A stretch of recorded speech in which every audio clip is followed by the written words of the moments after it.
Hai semuanya, selamat pagi, siang, sore, atau malam. Bersama saya Novelia Eka Wahyuni Putri, saya di sini akan memaparkan analisis 4 pendekatan utama dalam pembelajaran seni rupa. Di antaranya yaitu Discipline Based Art Education atau DBAE, Self Expression Art Education atau SEAE, Visual Culture Art Education atau VCAE, dan Multicultural Art Education atau MAE. Kita akan membahas bagaimana keempat pendekatan ini sangat mendukung kebutuhan kompetensi abad 21 yang menekankan kreativitas, pemikiran kritis, kolaborasi, dan literasi teknologi. Ayo simak videonya. Nah, sebelum masuk ke analisis pendekatan pembelajaran seni rupa, kita perlu mengetahui dulu pembelajaran abad 21 itu apa sih? Nah, di sini pembelajaran abad 21 adalah pendekatan pendidikan yang dirancang untuk membekali peserta didik dengan keterampilan, di antaranya itu critical thinking, creativity, communication, and collaboration, dan kompetensi yang dibutuhkan untuk sukses dalam kehidupan, dunia kerja, dan masyarakat modern yang serba cepat, digital, dan global. Nah, pembelajaran abad 21 ini memiliki ciri khas khusus, di antaranya siswanya itu dituntut untuk kritis dan kreatif, di penerapannya itu bersifat kolaboratif dan komunikatif, serta adanya kemajuan teknologi itu juga mendorong siswa untuk adaptif terhadap teknologi, kemudian berorientasi global, dan pembelajaran sepanjang hayat, yaitu sepanjang kita hidup. Nah, di sini kita lihat ada tabel mengenal soal 4 pendekatan tadi. Nah, 4 pendekatan ini tuh mempunyai fondasi yang berbeda-beda, dimulai dari DBAE atau Discipline Based Art Education itu memiliki karakteristik utama akademik dan teoritis. Fokusnya kepada kritik seni, sejarah produksi. Relevansinya adalah pemahaman menyeluruh seni rupa.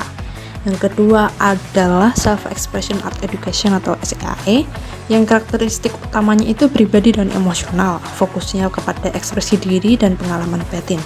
Relevansinya itu kreativitas dan identitas siswa. Yang ketiga, ada pendekatan Visual Culture Art Education itu atau VCAE, memiliki karakteristik utama kontemporer dan media. Fokusnya pada gambar digital, meme untuk anak-anak zaman sekarang, dan iklan. Relevansinya itu untuk literasi visual dan media. Yang terakhir, ada Multicultural Art Education atau MAE. Nah, ini itu memiliki karakteristik utama itu multikultural dan etis. Ini lebih condong kepada budaya. Fokusnya kepada nilai budaya dan keberagaman. Terus relevansinya kepada pendidikan karakter dan toleransi.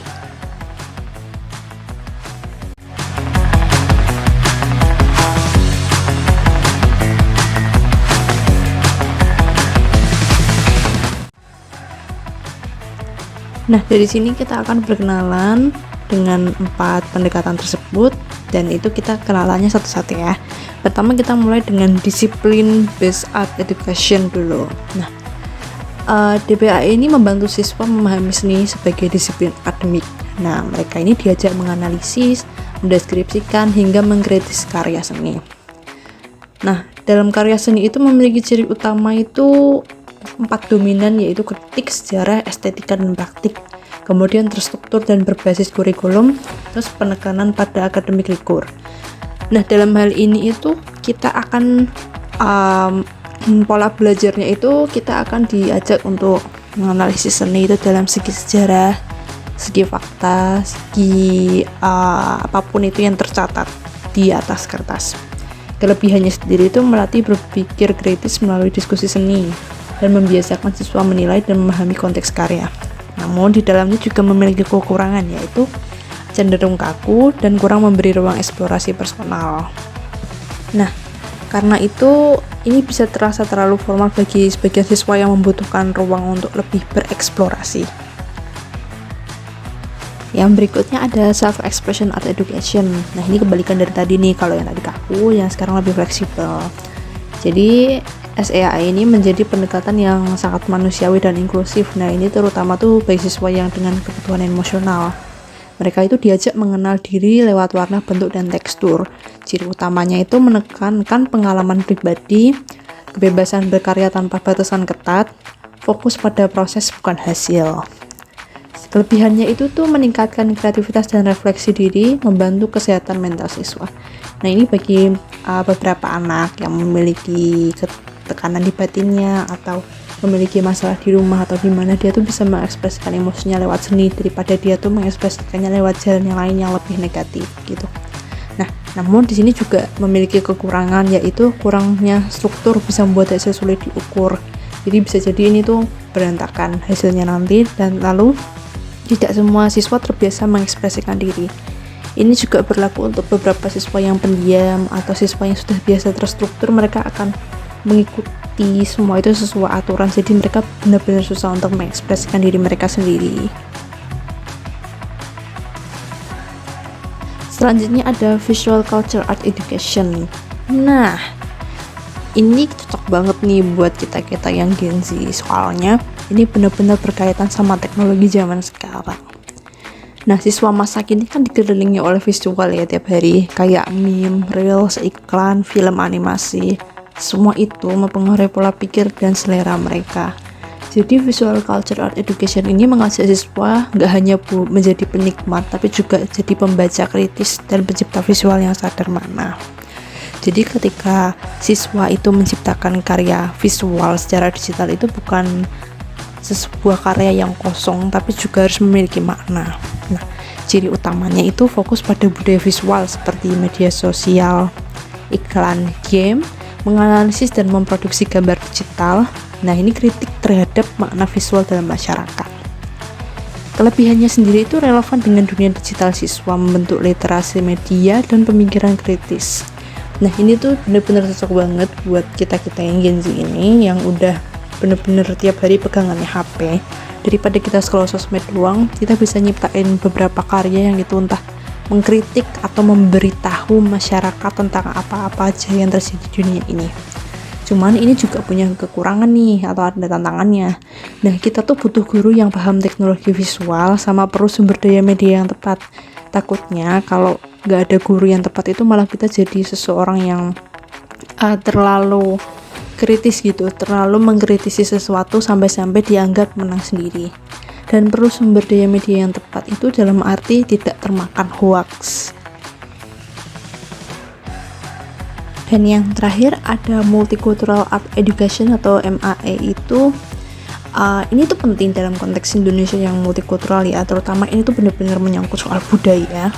Jadi melalui seni itu siswa belajar mengenali warisan budayanya sendiri, sekaligus membuka diri terhadap ekspresi budaya lain. Nggak harus budaya kita juga, jadi budaya lain tuh kita bisa respect gitu, kita bisa hormat. Nah, ini tuh sejalan dengan misi pendidikan karakter Pancasila juga, jadi ini cocok banget gitu buat kita yang selagi punya banyak budaya juga kita berlandaskan pada Pancasila kan. Nah, ciri-cirinya utamanya itu menghadirkan budaya lokal dan global, itu menghargai keragaman identitas dan perspektif, lalu mendorong empati dan toleransi.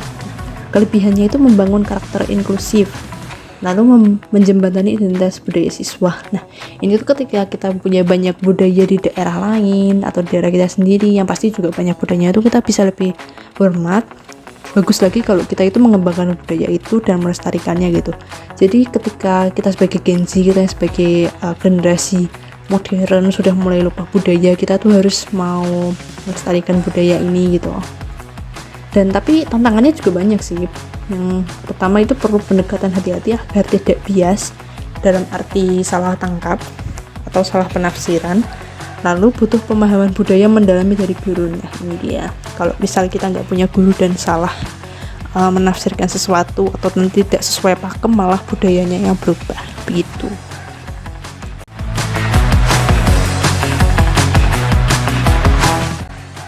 Selanjutnya ini ada integrasi 4 pendekatan. Nah, dalam hal ini itu ketika kita ingin menerapkannya itu nggak selalu kita harus nerapin semuanya. 4 pendekatannya ini sebenarnya fleksibel, yang mulai dari SAE itu DBAE tadi, self art education, multicultural visual culture, itu bisa diterapin di banyak tempat. Ini contohnya itu gunakan disiplin based art education untuk struktur teori. Ini benar-benar cocok untuk anak kuliah yang kita jalurnya pendidikan seni rupa. Contohnya itu tuh kita harus mempelajari gimana seni rupa itu awalnya gimana, dan cara mengkritisi seni yang benar itu bagaimana. Itu cocok banget. Lalu untuk yang self expression art education ini cocok untuk mengekspresikan diri. Nah, ini tuh sebenarnya juga bisa diterapkan pada sekolah menengah pertama atau SD, gimana anak-anak itu masih suka mengeksplor warna, bentuk, garis, titik, bidang, dan lain-lain. Jadi mereka tuh lebih bisa ekspresif dengan diri mereka sendiri. Ini juga bisa dipadukan dengan visual culture art education. Nah, ini tuh sebenarnya cocok untuk semua umur, tapi tetap perlu pendampingan. Tapi menurut saya ini benar-benar untuk implementasinya itu cocok untuk sekolah menengah kejuruan seperti SMK. Di berbagai macam tempatnya sudah memiliki jurusan desain grafis atau multimedia gitu. Jadi mereka itu disiapkan untuk bekerja, tapi juga diajari bagaimana cara mengkritisi secara benar gitu, melalui platform media sosial, menggunakan visual digital yang bisa mereka buat. Untuk multicultural art education sendiri ini cocok banget buat semua umur sebenarnya. Jadi mulai dari kecil kita harus ditanamkan untuk selalu bangga untuk pada budaya kita sendiri, dan juga menghormati budaya orang lain secara global gitu. Mulai dari kecil, lalu remaja juga kita jangan sampai terpengaruh sama budaya orang luar juga yang negatif. Kita harus ngambil positifnya. Terus sampai dewasa juga kita harus bisa mengembangkan budaya itu supaya negara kita juga maju gitu, budayanya kita juga tambah maju. Jadi kita ambil positifnya, dikembangkan, dikolaborasi, dan lalu itu menjadi sesuatu yang lebih maju ke depannya gitu. Jadi nggak bakal tergerus sama waktu.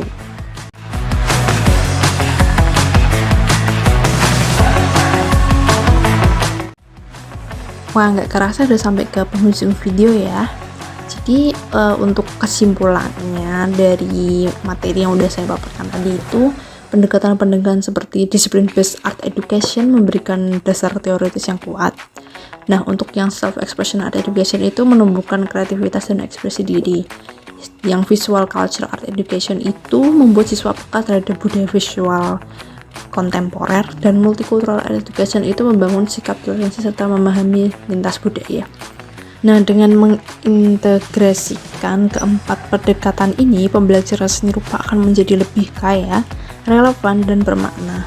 Dan itu nggak hanya membuat seniman muda dibentuk gitu, tetapi juga individu yang cakap menghadap tantangan abad 21. Nah, oleh karena itu, guru seni perlu berinovasi dalam menyusun strategi pembelajaran yang menyentuh aspek intelektual, emosional, sosial, dan culture siswa secara seimbang.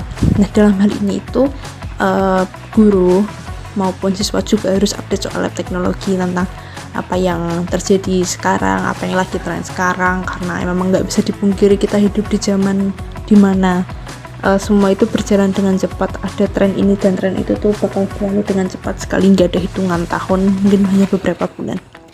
Nah, dengan ini tuh kita harus bisa menyesuaikan menggunakan keempat pendekatan tadi. Nanti kita adaptasi terus dan terus supaya tidak tertinggal kemajuan teknologi. Nah, akhirnya sudah selesai ya. Jadi kita tadi banyak belajar soal analisis pendekatan pembelajaran seni rupa, yang dari yang disiplin ketat sampai yang budaya gitu.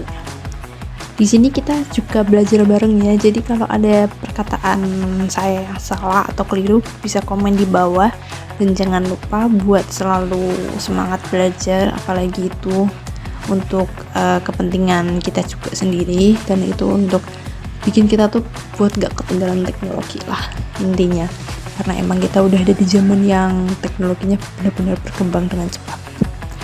Akhir kata, terima kasih, bye.